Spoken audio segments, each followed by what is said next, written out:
Vamos conversar um pouco agora sobre a união estável, que também é conhecida como família informal. Antigamente, as pessoas separadas de fato, que se relacionavam novamente, dava-se o nome de concubinato. Contudo, quando se buscava o judiciário, não havia o reconhecimento dessa entidade familiar. O que ocorria era uma análise, na vara civil, à luz do direito obrigacional, como sendo uma sociedade de fato. Além do mais, em caso de eventual partilha, a mulher deveria demonstrar o esforço comum. Nesse período, a mulher não tinha direitos aos alimentos ante a ausência de embasamento normativo. Após a Constituição Federal de 1988, houve o reconhecimento dessa entidade familiar como sendo união estável. Ou seja, no primeiro momento havia uma relação extramatrimonial, ou seja, uma sociedade de fato denominada de concubinato. O divórcio surgiu apenas em 1977.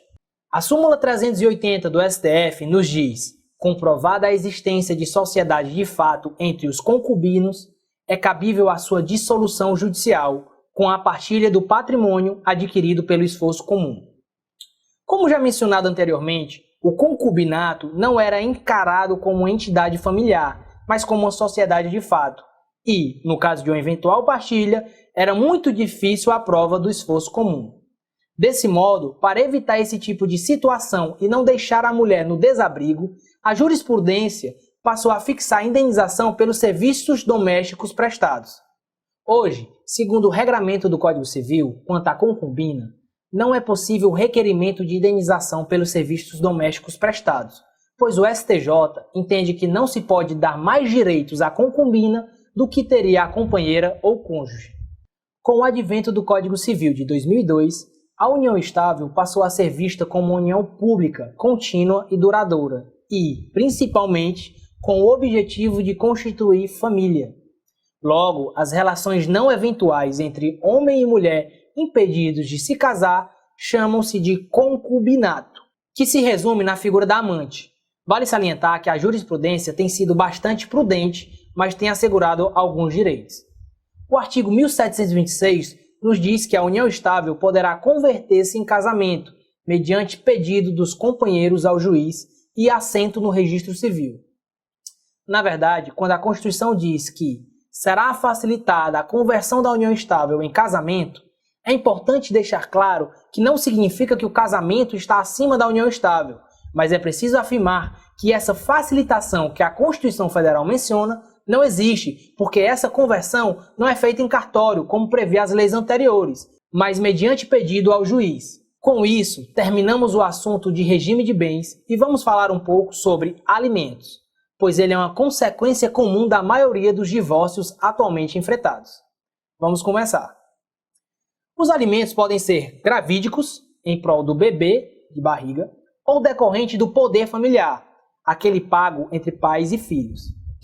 Aqueles decorrentes do parentesco, que são aqueles pagos pelos avós e irmãos, e alimentos transitórios ou resolúveis, que diz respeito às relações conjugais ou convivenciais. Nessa situação, eles não são vitalícios, a exoneração é automática. Agora vamos falar um pouco sobre os tipos de alimentos. Quanto à causa, os tipos de alimentos, eles são, quanto à causa, legítimos, ou seja, quando decorre de uma relação de família, convencionais ou voluntários, ou seja, quando decorrem de livre manifestação do devedor. São prestações pecuniárias livremente concedidas pelo devedor. Por exemplo, tia que quer pagar alimentos a sobrinho ou sobrinha. Não é possível sua exigibilidade de forma judicial nesse tipo de alimento. Os alimentos podem ser ressarcitórios ou reparatórios. São os alimentos que decorrem de uma indenização, fixados a título indenizatório. Esse tipo de alimento é muito comum na responsabilidade civil através de indenização em prestação periódica. Uma curiosidade é que no artigo 948 do Código Civil, no caso de homicídio, a indenização consiste, sem excluir outras reparações, inciso 2º, na prestação de alimentos às pessoas a quem o morto os devia, levando-se em conta a duração provável da vida da vítima. O artigo 533 do Código de Processo Civil fala o seguinte: quando a indenização por ato ilícito incluir prestação de alimentos, caberá ao executado a requerimento do exequente, constituir capital cuja renda assegure o pagamento do valor mensal da pensão. Agora, vamos falar as espécies de alimentos. Primeiramente, quanto à natureza. Temos os alimentos civis. Os alimentos civis visam a subsistência com o padrão mínimo social, dignidade mínima social. Por exemplo, alimentação, educação, vestuário, saúde, lazer e etc. Temos também os alimentos necessários. Trata-se de exceção prevista em lei. São fixados meramente para a subsistência do credor, sua sobrevivência. Confundem-se com a alimentação, e eles serão fixados em percentual inferior, podendo ser vistos como cesta básica, por exemplo, e eles serão necessários quando decorrerem de culpa de quem os pleiteia, certo? O culpado não perde o direito aos alimentos, mas sofre mutação em sua natureza. E nesse momento você me pergunta, como acontece essa culpa? Ela pode se dar na relação de parentesco e nas relações conjugais e entre conviventes. Pessoal, somente se permite o uso da prisão civil para a execução dos alimentos legítimos, ou seja, para alimentos indenizativos ou ressarcitórios, não cabe prisão. Vamos agora dar uma olhada nas características gerais dos alimentos.